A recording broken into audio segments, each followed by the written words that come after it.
দুখীয়া ঘৰৰ ল'ৰা ছোৱালীয়ে এটকা নিদিয়াকৈও চৰকাৰী চাকৰি পাইছে এতিয়া মামাৰ চৰকাৰৰ দিনত আমাৰ গাঁৱৰ তৰকাৰী বেপাৰী ল'ৰা ছোৱালীয়ে এছিএছ হয় মেজিষ্ট্ৰেট হয় ডিএছপি হয় সবজি বেপাৰী ল'ৰা ছোৱালী ঠেলা চালক ৰিক্সা চালকৰ ল'ৰা শিক্ষক শিক্ষয়িত্ৰী হয় চৰকাৰী চাকৰি পায় আমাৰ অসমত চাকৰিৰ কাৰণে আমি কোনেও 1 টকাও দিব নালাগে মাত্ৰ পঢ়া শুনা কৰিলে আমি চৰকাৰী চাকৰি পাব পাৰো আগতে ডিএছপি মেজিষ্ট্ৰেট ধনী মানুহৰ ল'ৰা হৈছিল মন্ত্ৰী এমএলএৰ খুলখালিয়েকে মেজিষ্ট্ৰেট হৈছিল ডাঙৰ ডাঙৰ অফিচাৰৰ ল'ৰা ছোৱালীয়ে মেজিষ্ট্ৰেট হৈছিল ডিএছপি হৈছিল এতিয়া মামাৰ চৰকাৰৰ দিনত আমাৰ গাঁৱৰ তৰকাৰী বেপাৰী ল'ৰা ছোৱালীয়ে এছিএছ হয় মেজিষ্ট্ৰেট হয় ডিএছপি হয় সবজি বেপাৰী ল'ৰা ছোৱালী ঠেলা চালক ৰিক্সা চালকৰ ল'ৰা শিক্ষক শিক্ষয়িত্ৰী হয় চৰকাৰী চাকৰি পায় যে আমি যিখন অসমত জন্ম লৈছিলো সেই অসমখন প্ৰতিদিনৰ অসম আছিল যত প্ৰতিটো দিনাই প্ৰথম পৃষ্ঠাত আন্দোলনৰ খবৰ আহে গুলিকাণ্ডৰ খবৰ আহে আলফাৰ বাতৰি আহে আৰু পেপাৰৰ প্ৰতি পৃষ্ঠাত এপিএছচিত চাকৰি দিয়াৰ বাবে কিমান কোটি টকা ঘোষ দিব লাগিছিল তাৰ বাতৰি আহিছিল আজি আমি নতুন অসমৰ নিৰ্মাণ কৰিছো এতিয়া অসমৰ প্ৰতিদিনে সোশ্যাল মিডিয়া টেলিভিছনত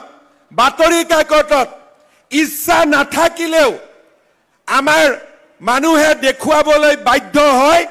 যে দুখীয়া ঘৰৰ ল'ৰা ছোৱালীয়ে এটকা নিদিয়াকৈও চৰকাৰী চাকৰি পাইছে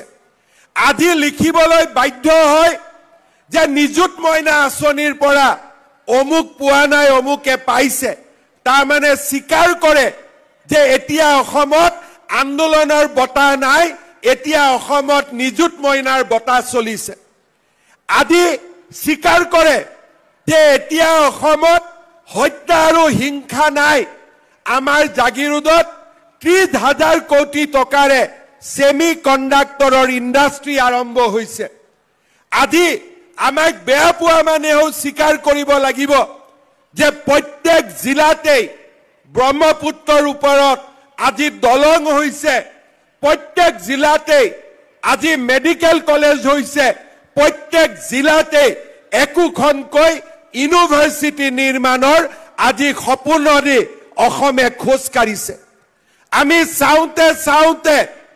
হত্যা হিংসা আন্দোলন আৰু নিৰাশাৰ অসমখনৰ পৰিৱৰ্তে আজি আমি বিকাশৰ উৎসৱ পালন কৰিছো কোনোবা জিলালৈ গৈছো কাৰোবাৰ হাতত যদি স্কুটি তুলি দিছো কাৰোবাৰ হাতত চাইকেল জিলালৈ গৈছো কাৰোবাৰ হাতত দুৰ্ভগীয়া কৃষকজনৰ হাতত মিছন বসুন্ধৰাৰে আমি মাটিৰ পট্টা তুলি দিছো আৰু আন এখন জিলালৈ গৈ দুখনি মাতৃৰ চকুলো মচি সন্তানৰ হাতত নিযুক্তি পত্ৰ তুলি দিছো যে আমাৰ এখন উজ্জ্বল ভৱিষ্যতৰ বাবে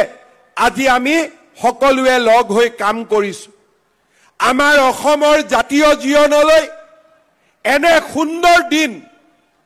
বিগত সময়ছোৱাত আমাৰ জীৱন আৰু যৌৱন কালত অহা নাছিল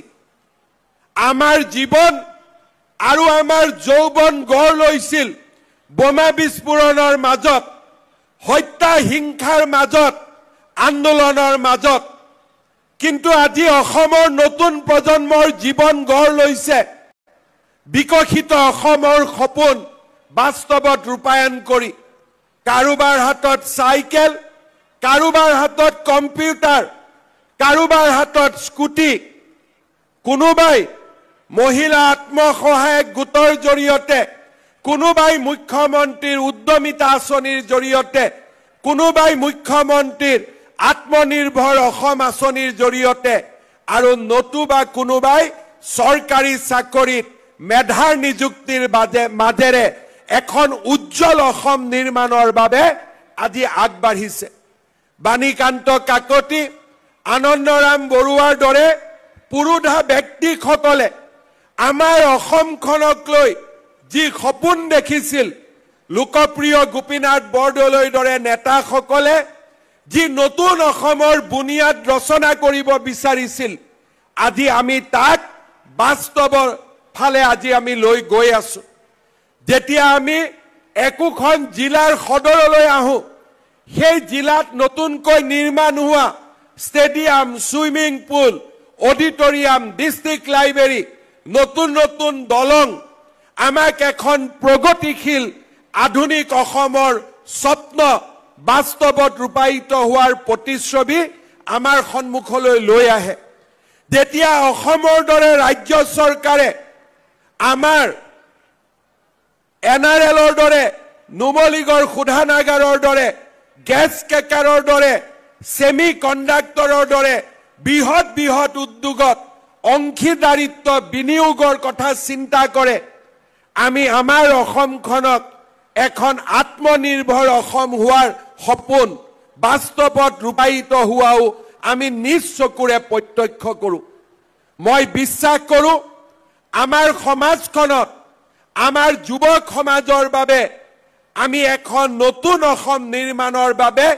যি আমি কৰ্ম যজ্ঞ হাতত লৈছিলোঁ, তাৰ ফলাফল আজি ৩.৫ বছৰ পিছত আমাৰ সন্মুখত বিদ্যমান হৈছে। অসমৰ আজি চুকে কোণে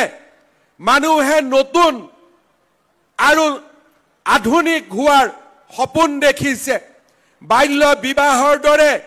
কুসংস্কাৰৰ পৰিৱৰ্তে আজি নিজৰ সন্তানক নিজৰ ভৰিত থিয় কৰোৱাৰ বাবে পিতৃ মাতৃয়ে নিজৰ কপালৰ ঘাম মাটিত পেলাই নিজৰ ল'ৰা ছোৱালীৰ উজ্জ্বল ভৱিষ্যত নিৰ্মাণৰ সপোন দেখিছে।